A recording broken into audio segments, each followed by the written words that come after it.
हर कारोबारी शख्स को एक बुनियादी चैलेंज का सामना करना पड़ता है। खुद को ख़त्म किए बगैर बिजनेस को सही मानों में कैसे बढ़ाया जाए, ये वो सवाल है जो बहुत से लोगों की नींदें उड़ा देता है। आज हम इसी अफरा तफरी को कंट्रोल में बदलने का तरीका जानेंगे। आइए एक लम्हे के लिए ईमानदारी से सोचें। किसी भी बानी के लिए दो रास्ते होते हैं। एक है केओस बिल्डर का, जहां बिजनेस आपको चला रहा है, या फिर एम्पायर बिल्डर का, जहां एक ऐसी मशीन बनाई गई है जो आपके लिए आपका बिजनेस बनाती है। अगर आप पहले ग्रुप में हैं तो ये तज्जिया आपको वो हिकमत अमली देगा जो आपको दूसरे ग्रुप में ले जाएगी और आपको इन महंगी गलतियों से बचाएगी जो बहुत से दूसरे करते हैं। तो ये है हमारा रोड मैप। हम अफरा तफरी से कंट्रोल तक कदम ब कदम जाएंगे। हम वक्त वापस खरीदने से शुरू करेंगे, फिर इंजन पर तवज्जो मरकूज करेंगे, उसके बाद चीज़ों को मुनज़्ज़म करेंगे और आखिर में कल्चर को बढ़ाएंगे। हर मरहला पिछले मरहले पर बनता है, लिहाजा साथ रहिए ताकि पूरी तस्वीर वाज़े हो सके। हमारा पहला मरहला है वक्त वापस खरीदना। देखिए, एक सीधी सी हकीकत है, अमीर लोग वक्त बचाने के लिए पैसा खर्च करते हैं। $10 वाले कामों पर करोड़ों डॉलर की कंपनी नहीं बनाई जा सकती। ये मुमकिन ही नहीं है। एक लम्हे के लिए सोचिए, क्या ये रोज़मर्रा की हकीकत लगती है? आइए कुछ ऐसी अलामात पर नज़र डालते हैं जो बताती हैं कि कोई अफरा तफरी के मूड में फंस गया है।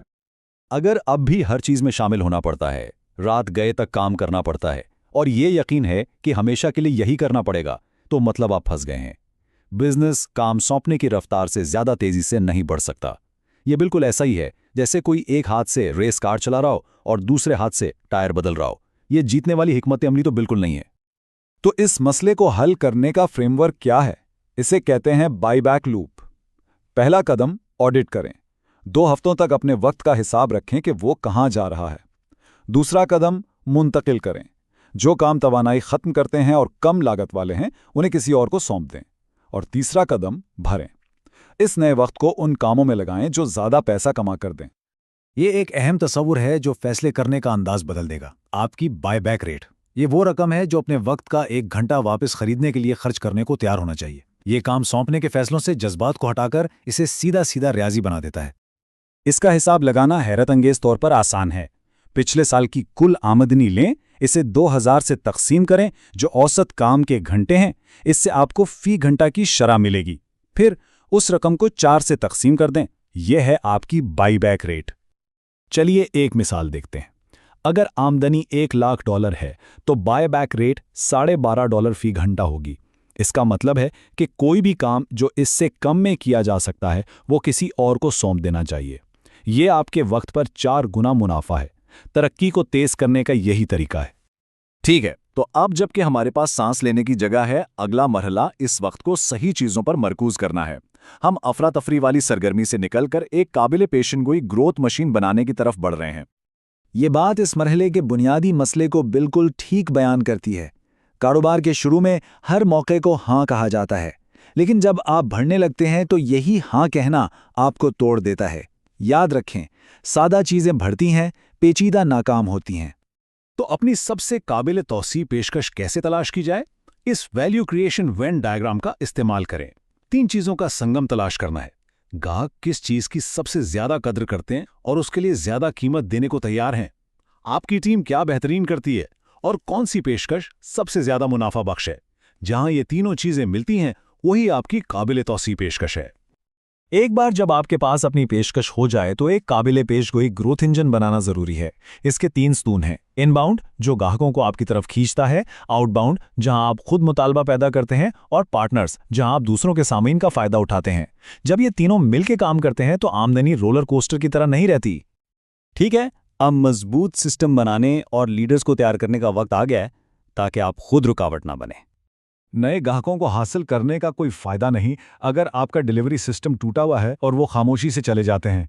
ये एक ट्रेडमिल पर भागने जैसा है, आप कहीं नहीं पहुंच रहे हैं। आमदनी बेमानी है, बरकरारी ही असल चीज है। एक ऐसा डिलीवरी सिस्टम बनाने के लिए जो तरक्की को संभाल सके, 3 पीस की जरूरत है।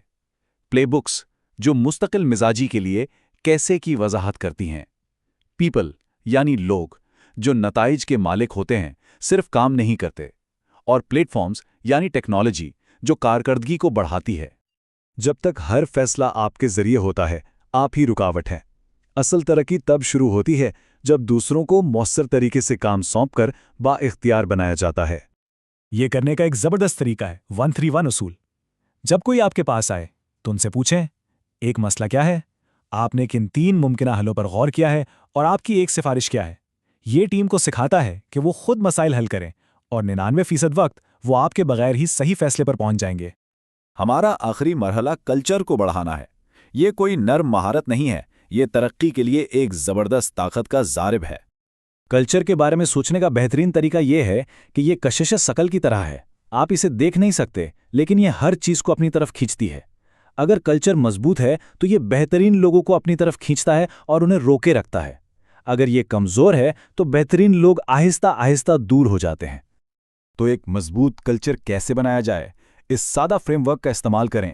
अपनी बुनियादी अक़दार के मुताबिक भर्ती करें। जो लोग इन अक़दार पर अमल करते हैं उनकी तारीफ करके हौसला अफजाई करें, और जो लोग इन अक़दार को अपनाने से इनकार करते हैं उन्हें निकाल दें। याद रखें, अक़दार वो नहीं जो कही जाती हैं, बल्कि वो हैं जो टीम में कबूल की जाती हैं। इसके कारोबारी नताइज बिल्कुल ठोस हैं। एक मजबूत कल्चर ए प्लेयर्स को अपनी तरफ मुतवज्जे करता है, जो ग्राहकों का ख्याल रखते हैं, जिससे बरकरारी बढ़ती है। एक कमजोर कल्चर जहरीले लोगों को रहने देता है, जो बेहतरीन मुलाजमीन को खामोशी से छोड़ने पर मजबूर करते हैं। ये एक बेहतरीन टीम बनाने के फलसफे को समेटता है। रूह के लिए भर्ती करें, किरदार के लिए तरबियत दें। महारतें सिखाई जा सकती हैं, लेकिन कदरें या किरदार नहीं सिखाए जा सकते। तो अब सब कुछ जानने के बाद आखिरी सवाल यह है, क्या अफरा तफरी बनाने वाले के तौर पर फंसे रहना है या एक सल्तनत बनाने वाले के तौर पर उभरना है? इंतखाब आपका है।